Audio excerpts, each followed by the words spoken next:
राधे राधे भाइयों और उनके बहनों, कैसे हैं आप लोग।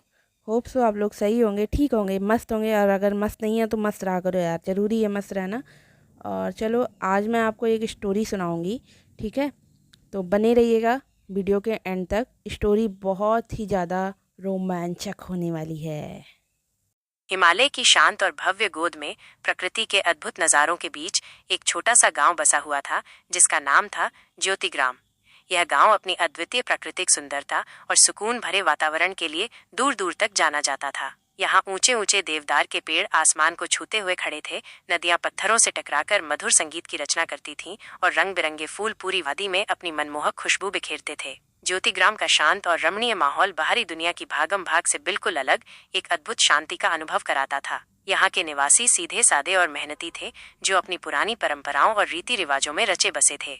लेकिन इस शांति और सुंदरता के बावजूद गांव के लोगों के जीवन में अपनी मुश्किलें और चुनौतियां थीं। गांव के ठीक ऊपर एक विशाल और दुर्गम पर्वत शिखर वॉजविसलसा, जिसे स्थानीय लोग प्यार से अग्निपथ के नाम से पुकारते थे। यह नाम उस पर्वत की चढ़ाई की भयानक कठिनाई और उसमें छिपे हुए अनगिनत खतरों के कारण पड़ा था। अग्निपथ की चट्टानें बेहद तीखी और नुकीली थीं, रास्ते संकरे और फिसलन भरे थे और मौसम का मिजाज पल पल बदलता रहता था, जिससे उसकी चढ़ाई और भी ज्यादा खतरनाक हो जाती थी। कई साहसी और अनुभवी लोगों ने उस दुर्गम शिखर को जीतने की कोशिश की थी, लेकिन उनमें से बहुत कम ही अपनी अटूट इच्छा शक्ति और अदम्य साहस के बल पर सफल हो पाए थे। अग्निपथ गांव के लोगों के लिए सिर्फ एक भौगोलिक चुनौती नहीं था, बल्कि ये उनके साहस, धैर्य और दृढ़ संकल्प की एक कठिन परीक्षा भी लेता था। ज्योतिग्राम में एक साधारण सा युवक रहता था, जिसका नाम अर्जुन था। वह गांव के दूसरे लड़कों की तुलना में शारीरिक रूप से थोड़ा कमजोर था। बचपन में उसे एक बहुत गंभीर बीमारी हो गई थी, जिसने उसके शरीर को अंदर से कमजोर बना दिया था।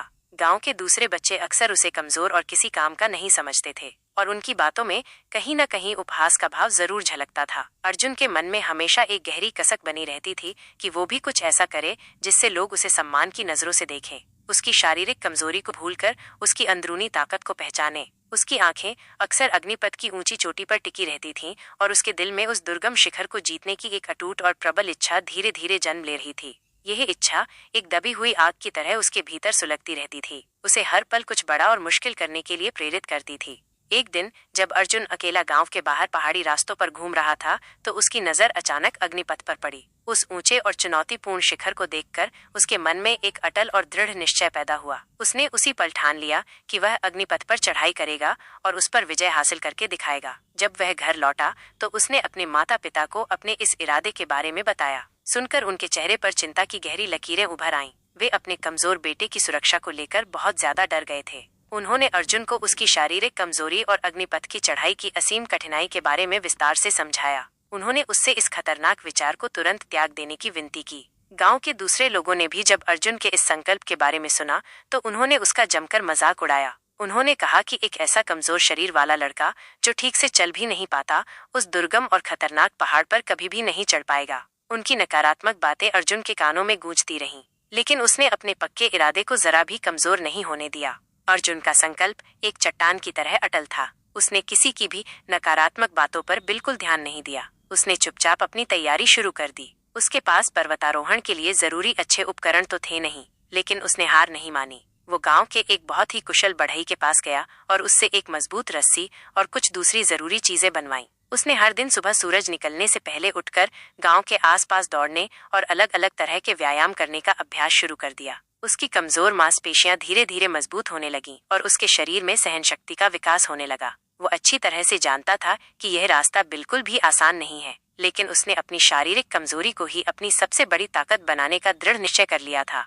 गांव में एक बहुत ही बुजुर्ग व्यक्ति थे, जिनका नाम भीम सिंह था। वे अपनी जवानी के दिनों में एक बहुत ही कुशल पर्वतारोही थे और उन्होंने कई दुर्गम और ऊंची चोटियों को फतह किया था। अब वे बूढ़े हो चुके थे और गांव में ही शांति से अपना जीवन बिता रहे थे। भीम सिंह ने अर्जुन की लगन, उसकी आंखों में छिपी हुई अटूट इच्छा शक्ति और उसके अंदर के अदम्य संकल्प को बहुत ध्यान से देखा। उन्होंने अर्जुन को अपने पास बुलाया और उसे पर्वतारोहण की कुछ बहुत ही जरूरी और महत्वपूर्ण तकनीकें सिखाईं। उन्होंने उसे बताया कि पहाड़ पर चढ़ने के लिए सिर्फ शारीरिक ताकत ही काफी नहीं होती, बल्कि धैर्य, अटूट साहस और सही रणनीति की भी उतनी ही ज्यादा जरूरत होती है। उन्होंने अर्जुन को मौसम की भविष्यवाणी करना, रास्तों की सही पहचान करना और किसी भी तरह की अचानक आने वाली मुश्किलों से निपटने के सही तरीके सिखाए। भीम सिंह के सही मार्गदर्शन ने अर्जुन के आत्मविश्वास को और भी ज्यादा बढ़ा दिया और फिर आखिरकार वो महत्वपूर्ण दिन आ ही गया जब अर्जुन ने अग्निपथ की चुनौतीपूर्ण और खतरनाक चढ़ाई शुरू की। गांव के कुछ लोग दूर से उसे देख रहे थे और उनके चेहरों पर अभी भी संदेह और अविश्वास के भाव साफ तौर पर दिखाई दे रहे थे। अर्जुन ने अपनी यात्रा बहुत ही धीमी लेकिन एक स्थिर गति से शुरू की। रास्ता पूरी तरह से पथरीला और बहुत ज्यादा फिसलन भरा था और हर एक कदम पर अनगिनत खतरे छिपे हुए थे। कई बार उसे बहुत मुश्किलों का सामना करना पड़ा। उसका शरीर बुरी तरह से थक गया, लेकिन उसने किसी भी हालत में हार नहीं मानी। जब वो बहुत ज्यादा थक जाता तो वो एक सुरक्षित जगह पर थोड़ी देर के लिए रुककर गहरी सांस लेता, अपने मन को शांत करता और फिर एक नए जोश और उत्साह के साथ आगे बढ़ता। पहाड़ की चढ़ाई के दौरान अर्जुन को कई तरह की अप्रत्याशित और मुश्किल बाधाओं का सामना करना पड़ा। कहीं पर एकदम सीधी खड़ी चट्टानें थीं, नामुमकिन लग रहा था, तो कहीं पर बहुत गहरी और खतरनाक खाइयां थीं जिन्हें बहुत ज्यादा सावधानी से पार करना जरूरी था। मौसम का हाल भी पल पल बदल रहा था।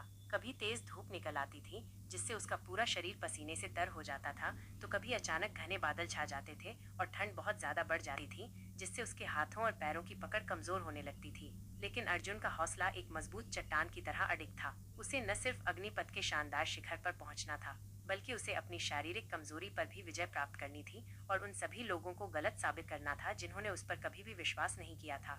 उसकी यही अंदरूनी लड़ाई उसे हर मुश्किल और परेशानी का सामना करने की अद्भुत शक्ति दे रही थी। कई दिनों तक अर्जुन लगातार ऊपर चढ़ता रहा।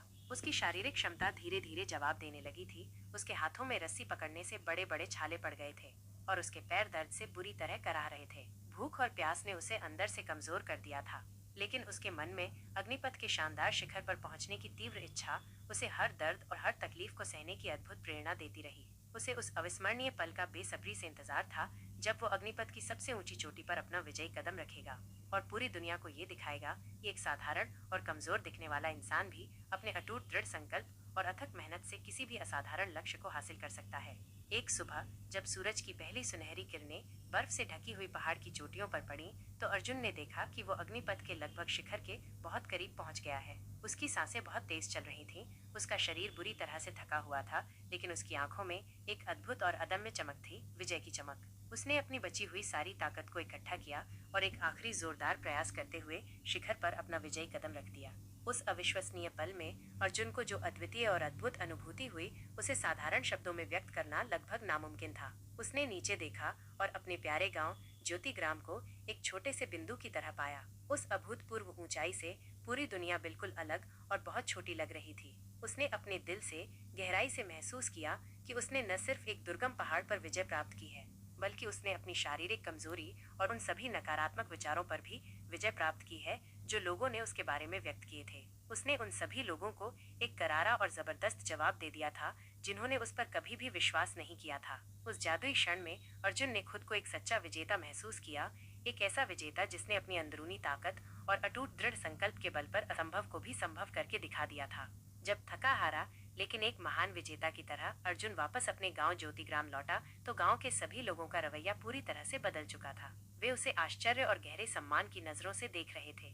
जिन लोगों ने कभी उसका मजाक उड़ाया था, वे अब उसकी अदम्य हिम्मत, उसकी अटूट लगन और उसके असाधारण साहस की खुले दिल से प्रशंसा कर रहे थे। अर्जुन अब ज्योतिग्राम का एक साधारण लड़का नहीं रहा था, वह पूरे गांव का हीरो बन गया था, एक ऐसा प्रेरणा स्रोत जिसकी अविश्वसनीय कहानी पीढ़ियों तक सुनाई जाएगी। अर्जुन की ये अद्भुत कहानी ज्योतिग्राम के सभी लोगों के लिए एक बहुत ही शक्तिशाली प्रेरणा बन गई। उन्होंने यह महत्वपूर्ण सबक सीखा कि शारीरिक कमजोरी या बाहरी प्रतिकूल परिस्थितियां कभी भी किसी के सपनों को पूरा करने में स्थायी बाधा नहीं बन सकती हैं। अगर किसी के मन में सच्ची और गहरी लगन हो, हृदय में अटूट दृढ़ संकल्प हो और वो अपने लक्ष्य को पाने के लिए अथक परिश्रम करने के लिए तैयार हो, तो हर मुश्किल को आसानी से पार किया जा सकता है और हर असंभव लक्ष्य को भी हासिल किया जा सकता है। अग्निपथ, जो कभी गांव के लोगों के लिए सिर्फ कठिनाई और असफलता का प्रतीक था, अब अर्जुन की शानदार विजय और उसके अदम्य साहस की एक अमर कहानी कहता था। अर्जुन ने अपने जीवन से यह अनमोल और शाश्वत सत्य साबित कर दिया था कि असली ताकत सिर्फ शरीर में नहीं, बल्कि मनुष्य के अटूट मन और अदम्य इच्छा शक्ति में छिपी होती है।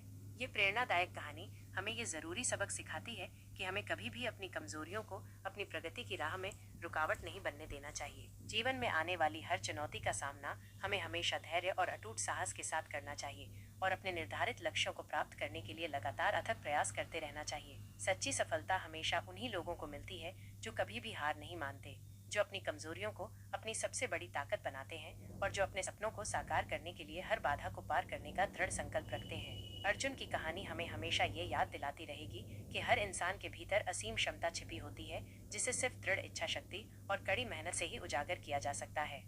समझे? नहीं, तुम नहीं समझे। अगर नहीं समझे हो तो नेक्स्ट वीडियो देखना, नेक्स्ट वीडियो में भी एक और स्टोरी आएगी। ओके, सो हम एक्सरसाइज करते हैं और एक्सरसाइज करने के लिए हमें एक मोटिवेशन चाहिए होता है। तो अगर वो मोटिवेशन हमें नहीं मिलेगा तो हम कैसे करेंगे बताओ? एक्सरसाइज करना एक इम्पॉर्टेंट थिंग है हमारी बॉडी के लिए, जो कि हमें हेल्दी बनाती है, हेल्दी बनाएगी। तो हेल्दी बनेंगे तो उसके लिए हमें मोटिवेशन चाहिए। मोटिवेशन के लिए अगर आप मोटिवेट नहीं करोगे तो हम ऐसे ही स्टोरी सुनते रहेंगे और सुनाते रहेंगे। तो आप मोटिवेट करिए हमें थोड़ा बहुत। वीडियो पे कमेंट कीजिए, वीडियो पे अच्छे अच्छे पॉजिटिव कमेंट करना यार, नेगेटिव नहीं, ठीक है? पॉजिटिव कमेंट कीजिए और उसके बाद हमें सपोर्ट कीजिए। ऑब्वियसली आपका एक सब्सक्राइब हमारे लिए बहुत ज़्यादा इम्पॉर्टेंट है। तो अगर आप सपोर्ट करते हो, कमेंट करते हो, शेयर करते हो और हमारे वीडियो को सब्सक्राइब करते, मतलब चैनल को सब्सक्राइब करते हो, तो हमें बहुत ही ज़्यादा मोटिवेट करते हो आप। आपका एक सब्सक्राइबर हमारे लिए बहुत बहुत बहुत इम्पॉर्टेंट है। तो प्लीज़ मोटिवेट करते रहिए और एक्सरसाइज करते रहिए और हाँ, हेल्दी रहिए, अच्छा खाइए और प्रभु के गुण गाइए। हम और हमारी वीडियोस देखिए, ठीक है? वीडियोस थोड़ी लंबी होती हैं लेकिन हाँ, मज़ा आता है मुझे एक्सरसाइज करने में और मैं इसको फुल वीडियो बनाती हूँ। लाइक जो जो मैं एक्सरसाइज कर रही हूँ वो सारी वीडियोस आपके पास पहुँचती हैं। तो कुछ वीडियो मैं बहुत ज़्यादा फास्ट फॉरवर्ड कर देती हूँ, कुछ वीडियो स्लो रहती है। अब ये वीडियो मैंने स्लो डाला है, देखते हैं कि आपका रिस्पांस क्या होता है। आपको कैसी लगी ये वीडियो, कैसी लगी वो स्टोरी? अगर आपको कुछ इम्प्रूवमेंट चाहिए या मोटिवेशन चाहिए तो हमारे चैनल पे विज़िट कर सकते हो और देख सकते हो हमारी वीडियोस को। ओके, तो thank you so much for watching. Video को फुल देखिएगा, अभी भी एक्सरसाइज हमारी चल रही है। हमने यहाँ पे 51 सेट्स ऑफ सूर्य नमस्कार किया था। देन और सारी एक्सरसाइजेस भी उसी में इंक्लूडेड थी, लाइक डंबल का थोड़ा बहुत करती हूँ, प्लस थोड़े बहुत स्ट्रेचेस वगैरह जो रहते हैं सब कुछ करती हूँ। तो जो मुझसे हो पाता है, मैं ये नहीं कहती कि मैं बहुत ज़्यादा अच्छा करती हूँ, लेकिन हाँ, मैं अपने अकॉर्डिंग करती हूँ, अपने बॉडी के अकॉर्डिंग करती हूँ, अपनी स्ट्रेंथ के अकॉर्डिंग करती हूँ। तो आप भी देखिए कि आपकी स्ट्रेंथ क्या है, आपकी बॉडी क्या फील कर रही है। सब कुछ देखते हुए आप एक्सरसाइज को अभी स्टार्ट कीजिए। अगर आप कुछ खाए नहीं हो तो, अगर आपको खाना खाए हुए 2 घंटे 3 घंटे हो गए हैं, 4 घंटे, जिसमें आप अपने बॉडी को, पेट को हल्का फील कर रहे हो, तो आप एक्सरसाइज स्टार्ट कर सकते हो। कोई दिक्कत नहीं है, चाहे आप सुबह करो शाम में करो, बस एक्सरसाइज करना ज़रूरी है भाई, बहुत ज़रूरी है। Okay, bye bye.